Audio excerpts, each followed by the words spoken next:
After they had eaten their breakfast and were still sitting together, Jesus said to Simon Peter, "Simon, son of Jonas, do you love me more than the others?"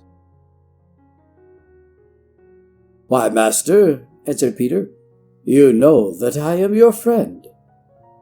"Then," said Jesus, "feed my lambs." There was a moment's pause, and then Jesus a second time asked Peter, "Simon, son of Jonas, do you love me?" "Yes, Master," he replied. "You know that I am your friend." "Then," said Jesus, "be a shepherd to my sheep." Then a third time Jesus asked him, "Simon, son of Jonas, are you my friend?" Peter felt hurt that this third question was, "Are you my friend?" and not, "Do you love me?" And he answered, "Master, you know everything. You know that I am your friend." "Then feed my sheep," said Jesus. And he went on, "I tell you the truth, when you were very young, you put your own girdle around your waist and went wherever you chose.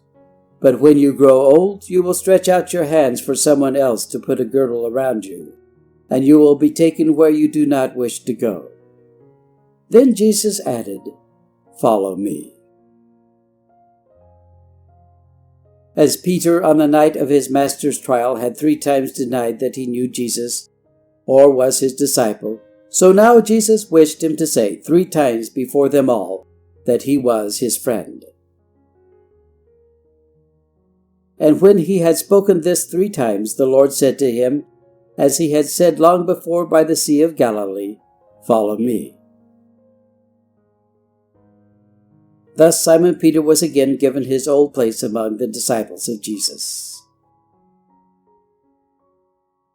What Jesus said to Peter about stretching out his hands and being carried where he did not wish to go was spoken as a prophecy or foretelling of the manner by which Peter should die for the sake of Christ.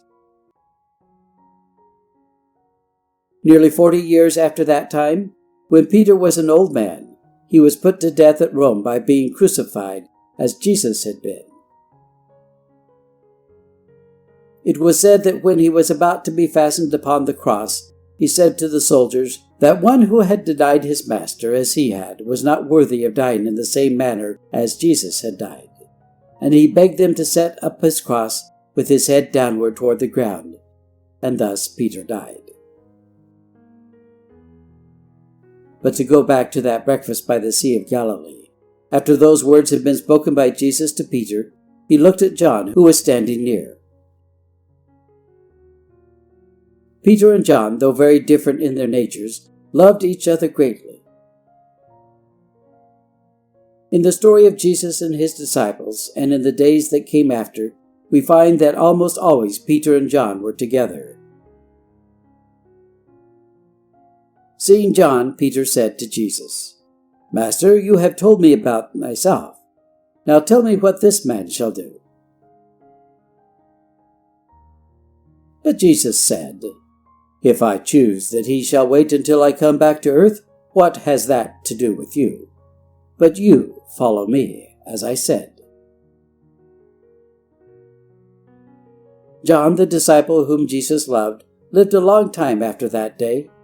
When all the rest of the 12 disciples of Jesus had died, nearly all of them were slain by enemies of Christ, John was still living. And from these words of Jesus, many thought that John would not die. But Jesus did not say that John would not die. He only said that if he chose to let John live until he, Jesus, came again, it was not Peter's matter, but the Lord's.